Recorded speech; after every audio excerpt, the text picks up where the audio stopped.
माटी के मोल सीजन 3 में आप सब लोग के शानदार स्वागत करते जा। उम्मीद है कि आप जहां भी होइबा, जैसे भी होइबा, सुरक्षित होइबा, स्वस्थ होइबा। भाई बहन लोग, माटी के मोल सीजन 3 शुरू होता थे आज से, और ई प्रोग्राम में आज से एगो नवा मेंबर ज्वाइन करता वो हवन निर्मा। निर्मा नमस्ते। नमस्ते धर्म जी। कैसे हाल चाल? अच्छा बा ना। घामा बड़ी जोर और ई तोहर पहल का माटी के मोल वही से घाम इतना जोर बाते। और आज निर्मा कहाँ जाते जा? आज जाते जा देवप्लास। तो भाई बहन लोग देवप्लास जाते जा, लेकिन सब सैनिटरी मेजर्स के साथ। चला हमनी के साथ मास्क पहन ला।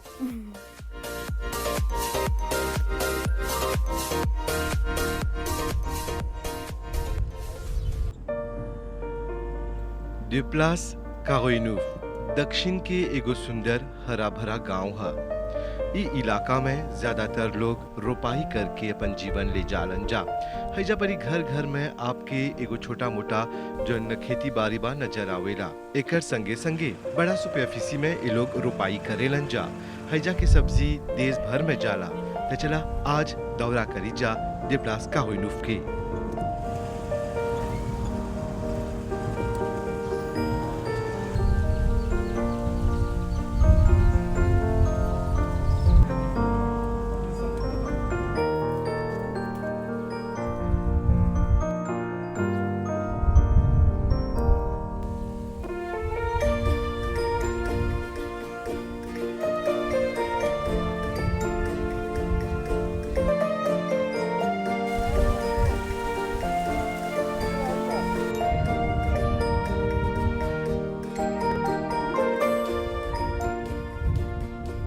रोशन भाई नमस्ते। नमस्ते भाई धर्म। कैसे हाल चाल? हाँ अच्छा बा। घामा तो बड़ी जोर बा भैया। हाँ आज घाम तनिको झरा जोर बा। भाई घूमे खातिर मानेव संगे ले लिया भाई। निर्मा मानेव है माटी के मोल में। हाँ अच्छा। रोशन भाई देखो देख कारो तो खूबे हरल भरल बाते। हाँ। तू कब से रोपाई करेला? हम बहुत दिन से रोपाई कइला। सब लेकिन पहुंच जा सा। अब भाई कितना बरिस से होला एगो वैतो होला। वैतो।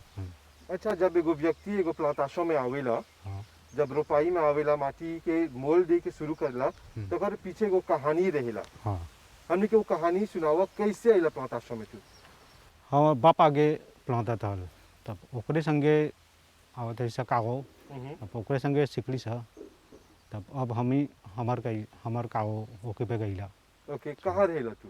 हम थाबुची कइला। काबुचिक और हैजा परी कागो इनुफ में हैजा। कागो है खेत तोहरा। हाँ। ओके, और हमने के बोला कौन ची रोपेला? लालो रोपिला, पीमा रोपिला, पातलो बा और बनान प्लांटिया सा। है सब रोपेला। हाँ है सब। बनान एगो चीज जोन बा अभी कोगन पहन ले बा राजा के। हाँ राजा। लालो जोन बा ते अभी एगो खावात पहन ले बा। हाँ। यानी कि जितना भी सब्जी बा सब कोई खावात या कोगन पहन ले बा। भैया हमने के ई बोला कि अभी हाल में जोन बा मोटका पानी बरसल रहल। पर देखो ते तोहर कारो तो जस्ती हरल भरल हो गल बा। हाँ लालो कैसे बा पानी वाला बात जस्ती है मोते होला। दूसर लेगिम मुझे मोटा पानी से हाली में हो जाला। तो निर्मा समझ ला कि जोन छोटा लेगिम है जैसे लेची, टम्पूस, जोन कोटोमिली, जोन माटी में रोपाला वो पानी से गल जाला। पर लालो पानी मांगेला और हैजा गरम के इलाका है कारोइनूफ। और एकर से जोन बात है देखो हैजा की गांची काफी बड़ा बड़ा हो गल बा। गांची हमी से भी लंबा हो गल बा। और कौन सवाल पूछो भाई से? तो भाई हमने के ई बतावा कि जो लालो बा ओकर रोपाई कैसे होएला? हाय हम एक ओकर कब सूखा जाला था ओकर बिया निकाल जा सा। सुखाया सा तब बिया फिर से रोपिला सा तब हमके लालो मिलेला। नहीं यानी कि तोर से पूछत है जा कि एकर बिया तू ही निकालेला? हाँ हम बिया खरीदेला नहीं? नहीं। कौन वाई ते लालो है? हाय मानियो का। वाई ते मानियो का। वाई ते मानियो की कौन डिफरेंस है लाजन चिलालो सैप? कितना प्रकार के लालू बा? हाँ प्रकार के ढेर में के हाई मानियो खा हाई के सब सालादू करे और ऐसे ढेर कोई खोजेला हाई लालू हुआ। तब मायुक तब बुई करेला सकब सकरो बुई करे? नहीं हाई नहीं बुई होला। बुई करके को सलाद करे। हाँ। अच्छा। तो भाई रोशन हमने के ई बतावा ई लालो कौन महीना में रोपेला? हम सितंबर महीना में रोपिला। तब सकबे नवंबर दिसंबर में रोपे तब आवेला ऐसे गर्म के महीना में जस्ती होला। तो भाई रोशन हमके समझाओ, जैसे अभी बोला कुछ देर पहले कि देखो तो मोटा मोटा लालू छोड़ दिला वो कारू में, ढेर मोटा मोटा रह गल बा हाँ और वो लाल भी हो गल बा। हाँ हाई बिया खातिर रखाला। हाई बिया के रखला है हम बहुत छेमे कैला से ओकर में बिया डालिया से तब एगो कैन वैजू में तब दरी कोर के ओके प्लौतीला से तब एगो अच्छा कैजू दरिया बा कितना दूरी में आप लोग डालेला जा? एगो देपिए आदमी में डिस्टेंस में डालिला से तब ओकर एगो कैजू में ओकर नमक डालिला से तब भरेला तब फिर से ओकर छेद कापो चाह डाले के तब भरेला ओकर दवाई सब चाह डाले के कितना दिन में बिया फूट जाला वो निकल जाला? लालो के बिया हालिप तेरा एगो 4 दिन में फूट जाला तब एगो कैन वैजू में चाह पहुँच देगी तो ढेर लंबा हो जाला घोंची। तो भाई रोशन जब सेमे करेला तो कौन ची में करेला? हमी के कैप बा तब कंपोस्ट पा के लिया सा तब ओकर में डाल के ओकर बिया डाल के तब फिले से सब कुवे करके ओके आगोजे के लिया सा तब ओकर दिन हो जा तब निकाल के फिर उसे दहरी कोर के डालिया सा। तो जब माटी में डालेला तो कौन सुरक्षा प्रदान करेला? ओकर जिससे डालिया सा ओकर माटी चना डाले के फिर उसे और ओकर दवाई सब डलबे तब निमन से भरेला और चना रोज के ओकर में देखे के घास जमता नहीं चना घास सब निकाले के ओकर में के लालो के कौन कौन मराद एग्जिस्ट है, कौन कौन प्रॉब्लम एग्जिस्ट है? एकर में लिपू एगो लिपू बा निपुनो आवेला ओकर में तो आवेला तो घोंचा करिया कर देवेला पतवन के तो ओके चाहना ओकर दवाई से कंट्रोल करेगी तो ढेर नहीं मिली लालो नहीं फरेला। तो भाई रोशन ढेर लोग पत्ता काटेला काहे? तो वो लोग ढेर भीरी भीरी प्लाव देवेला ले नहीं लगेला तो हवे के दिन पत्ता काटे से ले लगे के तो पत्ता काटेबे तो हाली घोंची मोहते हो जाए ढेर हवे के दिन हम नहीं दूध प्लौतीला नहीं पता नहीं ताई गईला। हाई लिपुनोवा जो ना कैसे होवेला? ये लेतों पर आवेला चाहे ढेर पानी आवेला ढेर घाम मोर रहेला तो लिपुआ घाम से जस्ती मोहते होला। अच्छा भाई हमने की जब बोला सितंबर में जोन बा बीज समय करके रोपेला कितना दिन में ई लालो जोन बा गौची बढ़ के फुलाई लगेला? एक 2 महीना आधा में लगेला फुलाई तब 2 महीना आधा से लगभग तन तन चूड़े तब 3 महीना से लगभग तूरे सब तब एगो 7 महीना ले सकबे तूरे। तब भाई रोशन दिखला जा कि लालो कार में ढेर पिलो वाला अभी हमारे हाथ में एगो पापियों बैठ गया पापियों की लाई है हाय पापियो पापियों है कहाँ के हाथ में बैठल भाई? ये इसने सगरे पोजे होला पोत बुनिया है नहीं? हाँ पोटबोने हा तो भाई बहन लोग देखा कागो लालो में आ रहा है एगो पोत बुनिया मिल गल बा और बोला जाला कि जब सुगा बैठ जाला हाथ में तो चारों तरफ मंगल ही मंगल होएला। तो चलो अभी पापियों राजा तनी उड़ जा और निर्मा कौन सवाल पूछबा? तो भाई रोशन एगो गौची में कितना लालो मिलेला? कब ऐसे तू ही लाता था पफा एगो मिला दूगो तब हाँ एक समय में 2 हाला चना तूरे के तो मिलते जाला ऐसे बढ़ते जाला एक एक गो एगो गौची में एगो दूगो मिलेला। कितना कितना पेस के माटी बा? है 1 बीघा के बा एनापा एनापा। नहीं एनापा में रोपाई कर लो हाँ तंबूत हाँ वो तांबूत बा तो एनापा में कितना लालो सकी मिले कई बार? एको तुईला तो एगो 100 वैलिव एगो लाओ 100 लीव मिलेला ऐसे एक में तब एक सन में 2 हाला चाहे तूरे गई से। तो भाई रोशन जानना जा कि जोन रोपाई करबा प्लांटेशन करबा वो कारा काम है कठिन काम है घाम में पानी में है कमवा अकेले करेला? नहीं हमार पत्नी बा हमार बेटा बा हमके लामा देवन वो से लोग वन जा हवजा परी हाँ तो हैजा परी पत्नी भी खुद में देवला बेटा भी खुद में देवला एगो पारिवारिक एगो बिजनेस हो जाला। हाँ हम गे अपने से काम करेला। तो भाई रोशन अभी जोन तोहर उम्र बा एकर बाद जोन बा तोहर गलेव बा कोई करी है कमा तोहर बाद अभी बेटा लालू तुरंत आते तोहर देखे में एक दिन प्लांटेशन करियो नहीं करी काहे है?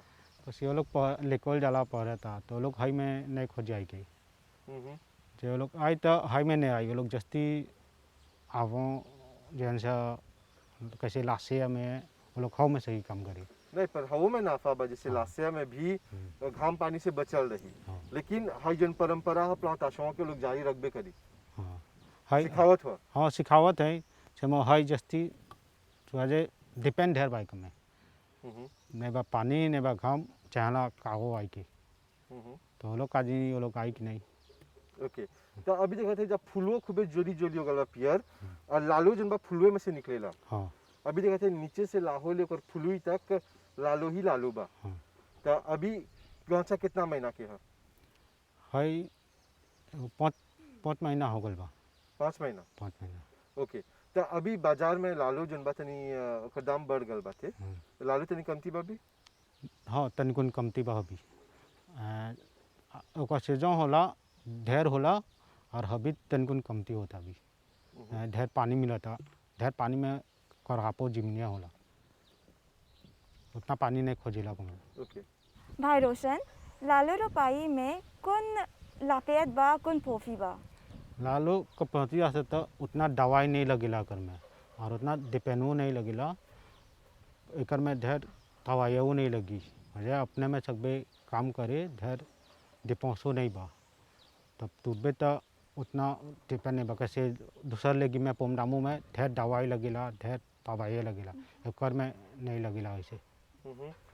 तो भाई रोशन अभी जैसे जानिला जा कि कोनो लेगियम रोबा एक एक कुतरे कोलते करबा त फिनियो जाला, अभी बोला ई गौछा के 5 महीना हो गल बा और कितना महीना सोचत हो सकबा एकर में जन बा तुराई करे?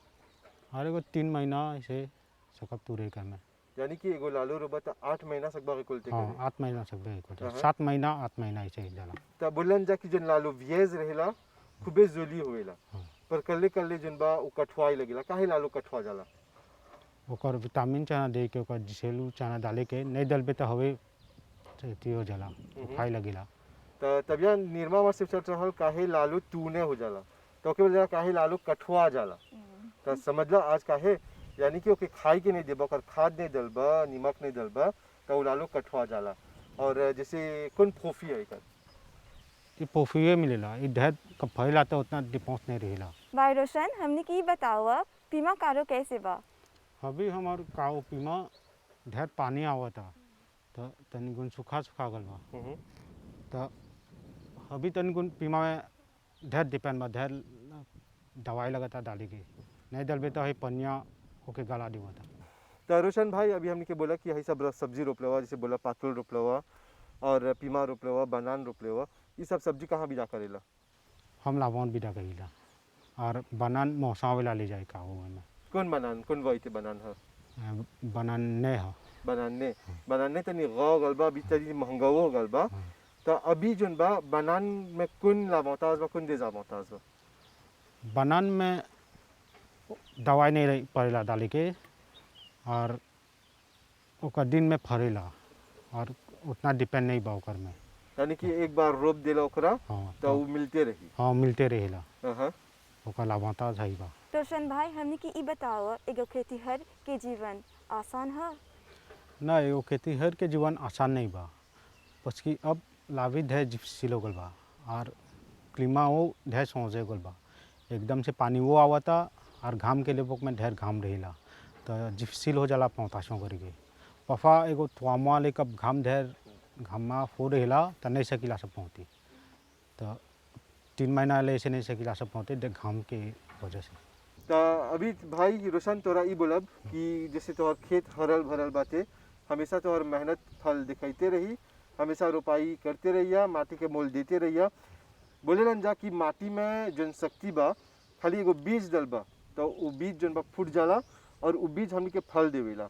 अब जरा सोचा, सब कोई मेहनत से माटी के मोल देवत तो आज चारों तरफ हरियाली ही हरियाली रहत।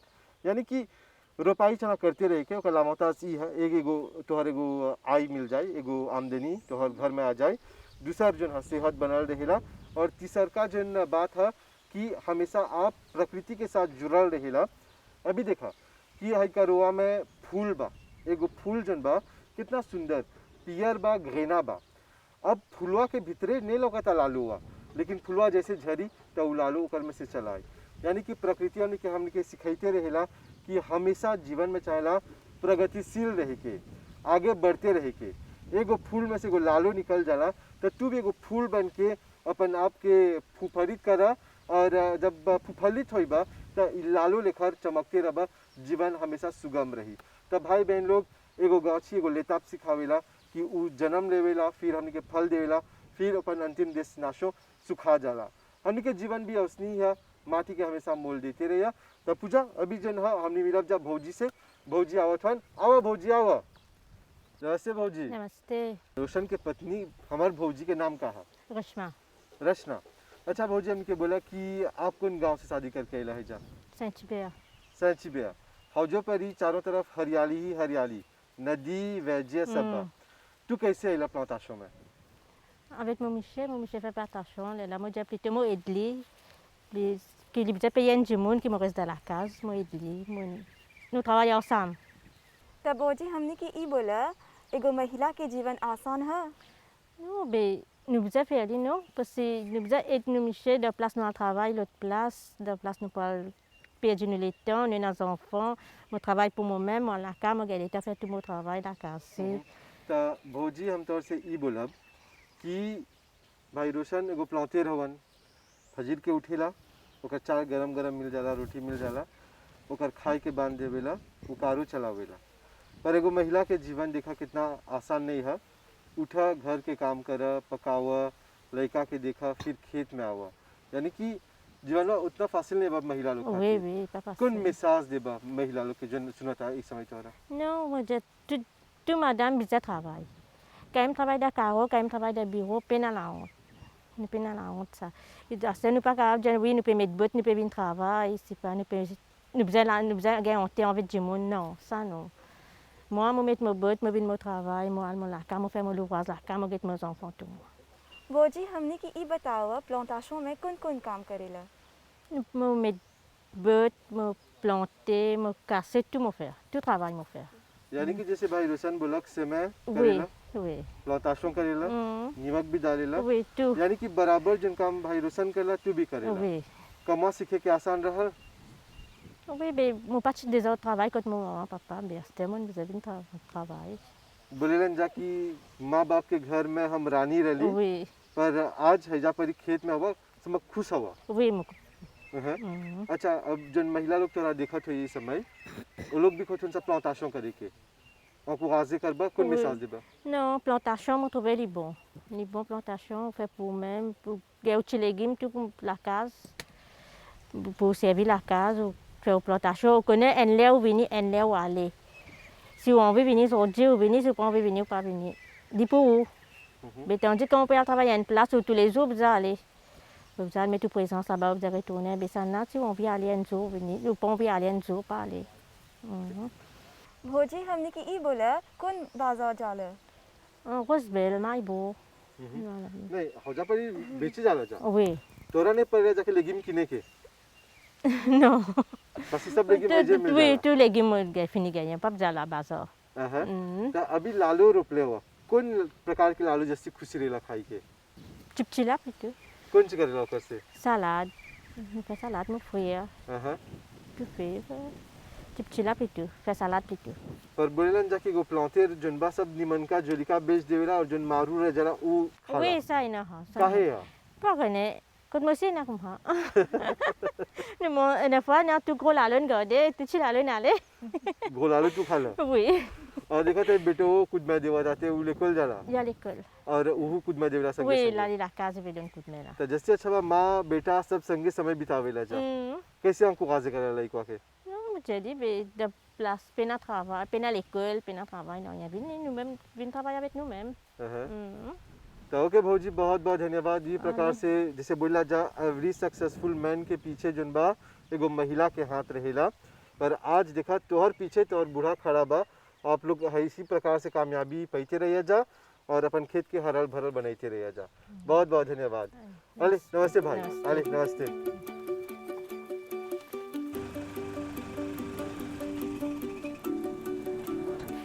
तब भाई बहन लोग ई रहल माटी के मोल सीजन 3 के पहल का भाग। आज हम और निर्मा देख लीजा कि लालो कैसे रोपाला, कौन महीना में रोपाला और कौन कौन सुरक्षा चला प्रदान करे के, जिनमें से ऐसन जबर जबर लालो आप लोग के मिली। तो निर्मा हमके ई बोला कि जानेला कि लालो में कौन कौन वेची बा?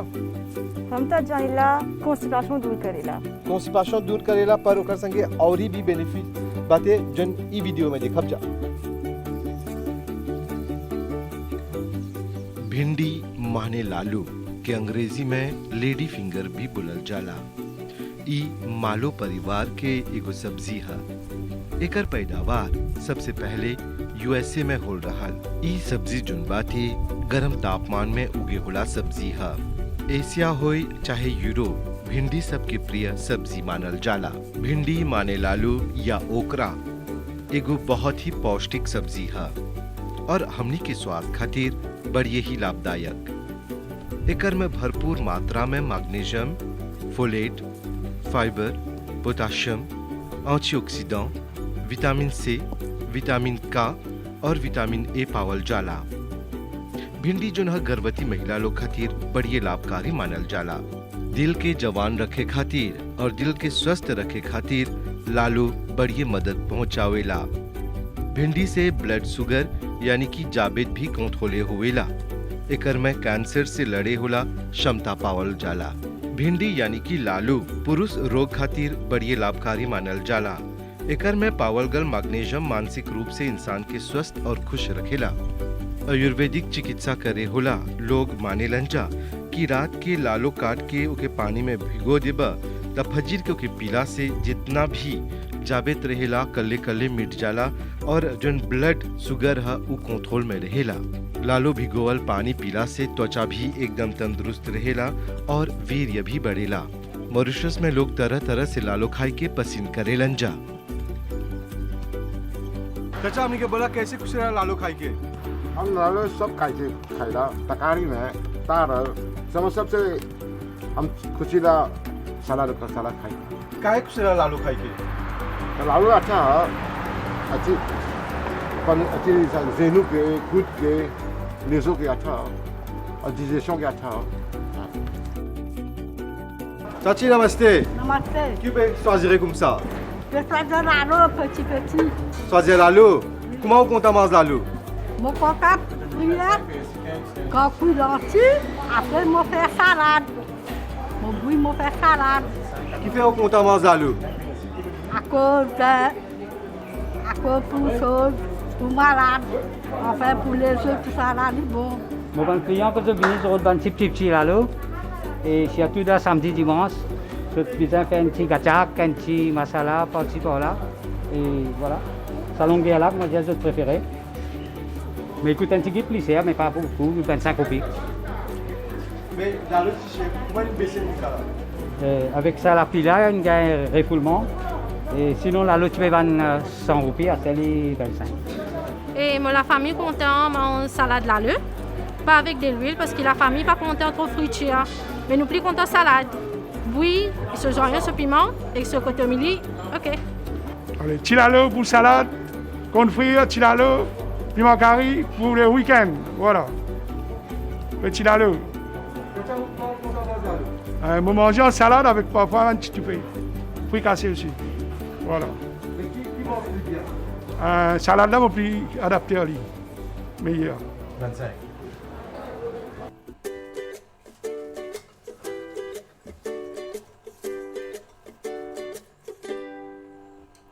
ढेर कोई मॉरिशस में लालो के खाई के पसंद करेलन जा, पर ढेर कोई इनकरा सलाद के रूप में पसंद करेलन जा, जो इनकी सबसे आसान तरीका है बनाई के।